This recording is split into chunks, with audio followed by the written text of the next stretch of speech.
J'appelle M. Combe.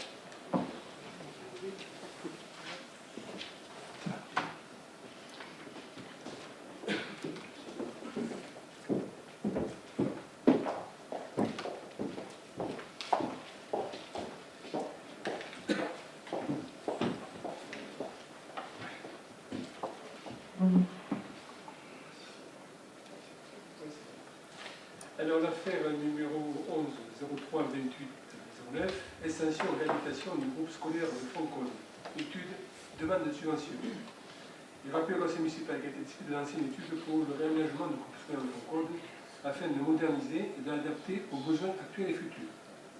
Les caractéristiques retenues sont l'extension de 6 classes à 6 classes supplémentaires, réalisation de cercle blanc de 200 m² minimum, réalisation d'un restaurant scolaire avec réfectoire de 200 m² minimum, réalisation d'un terrain de sport de plein air, réalisation d'un parc de stationnement de 50 places minimum, traitement thermique général de l'ensemble du groupe scolaire. Le montant provisionnel de cette étude a été estimé à 100 000 €. Les demandes du conseil municipal de solliciter pour le financement de cette étude une subvention au titre de la dotation d'équipement des territoires ruraux, la DETR, une subvention à l'ADEME et une subvention du conseil général. Le conseil municipal est appelé, est invité à délibérer. Est-ce qu'il y a des questions? Monsieur Février.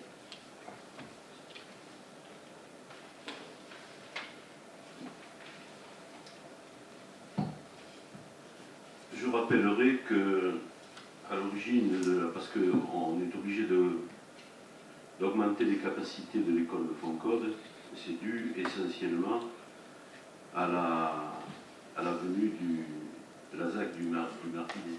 Non, pas forcément, Monsieur Février, parce que nous avons encore, je crois que c'est 6 classes, 6 classes qui sont libres ici, aux classes des Garrigues. On aurait pu déplacer une partie de la population. Non, non, non, c'est que cette école présente quelques inconvénients, donc nous voulons restructurer cette école, éventuellement avoir d'autres réflexions, mais ça n'est pas par manque de classe, Monsieur Février.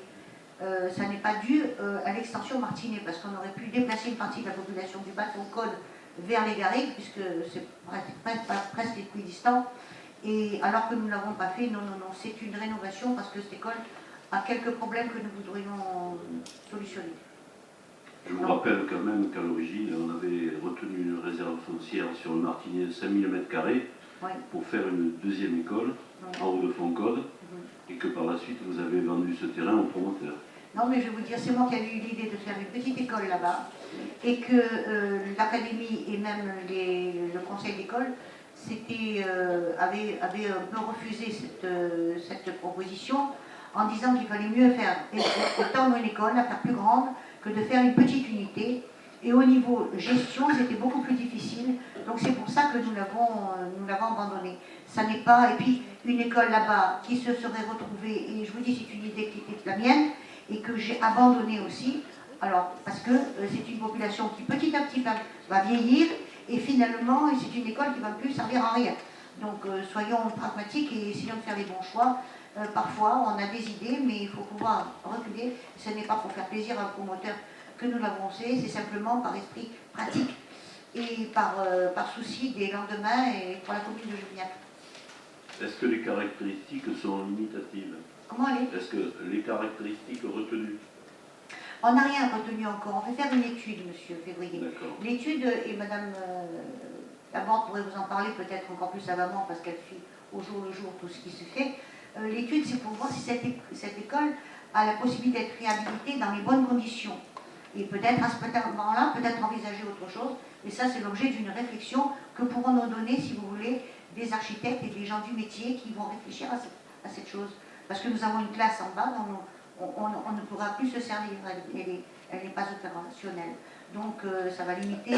Donc il faut voir si ça en vaut la peine ou pas. Et donc nous faisons ces travaux, enfin ces travaux d'études.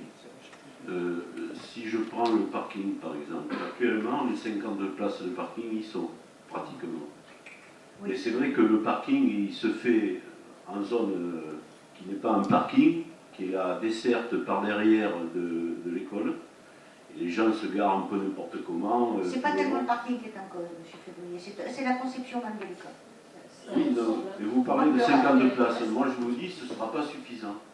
Oui, Oui, non, mais je ne vous dis pas ça, c'est pas une extension de l'école que nous projetons là-bas. Parce que les terrains que nous avons derrière sont des terrains qui sont PPRI, donc une F, donc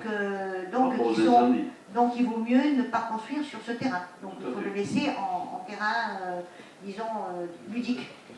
Donc ce qui est intéressant, c'est de faire une réflexion sur l'école en elle-même, pour voir s'il y a lieu de la réhabiliter et s'il est possible de la réhabiliter, si vous voulez, dans les meilleures conditions, parce que c'est pas la peine de faire des travaux pour commencer 5 ans après. Donc il faut que ce soit pérenne. Et ensuite, est-ce que l'opposition sera invitée à la réflexion pour voir... Nous faisons une réflexion surtout avec les enseignants et les parents d'élèves. Ça, nous le faisons chaque fois. D'ailleurs, Madame Laborde peut dire, même quand nous avons fait le plan de cette école, on a fait plancher, disons, les parents d'élèves et les enseignants.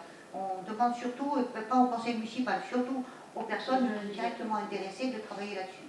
Donc les enseignants qui nous font des réflexions tout à fait pertinentes, avec bien entendu le concepteur, c'est-à-dire l'architecte, quand ça doit être élaboré, bien entendu avec toutes les normes, avec l'inspection académique, parce que l'inspection académique a des normes que nous devons respecter. Enfin, sachez que le groupe Réunion Juvignac a quelques idées à avancer pour l'amélioration de cette école. Je prends un exemple, un technicien. Un simple exemple, madame. Vous avez réalisé un auvent à l'école des Garrigues pour les parents quand ils attendent leurs enfants, quand il y a des intempéries, etc. Ils sont à l'abri. À l'école de Foncode, il n'y a rien. Il y a un auvent qui fait 3 mètres carrés. Monsieur Février, vous avez raison, je ne vais pas vous donner de temps. C'est pour ça qu'il faut faire une étude complète. Et donc l'architecte, les architectes qui vont travailler là-dessus. Ensuite, on a des réunions pour leur dire, voilà, avec les gens compétents et aussi les gens qui sont directement concernés, qui disent, voilà, nous avons besoin de ceci, nous avons besoin de cela. Et donc, on en a déjà parlé en réunion de conseil d'école, Madame Laborde étant absente, j'y suis allée, et donc je leur ai dit, mais vos réflexions seront les meilleures, on travaillera en étroite collaboration du groupe, pour que justement l'école soit réussie, et non pas faire des choses qui finalement, bien sûr que c'était une ancienne idée si vous voulez, une ancienne conception des classes, mais maintenant faire des choses qui soient vraiment valables. Donc il s'agit d'abord, en dehors de tout le conseil municipal, de faire travailler des techniciens, et ensuite le travail des techniciens est livré à l'appréciation des publics concernés. Enfin, dernière remarque, le montant prévisionnel de l'étude nous semble très élevé. 100 000 € pour une étude, ça nous semble élevé. Il va y avoir des études de sol, etc., monsieur Février. Donc ça, il faut les prendre en compte. Donc c'est une étude, si vous voulez, c'est une évaluation, j'espère que ça sera moins cher. Bien, nous passons au vote. Qui est contre? Abstention? Adopté à l'unanimité.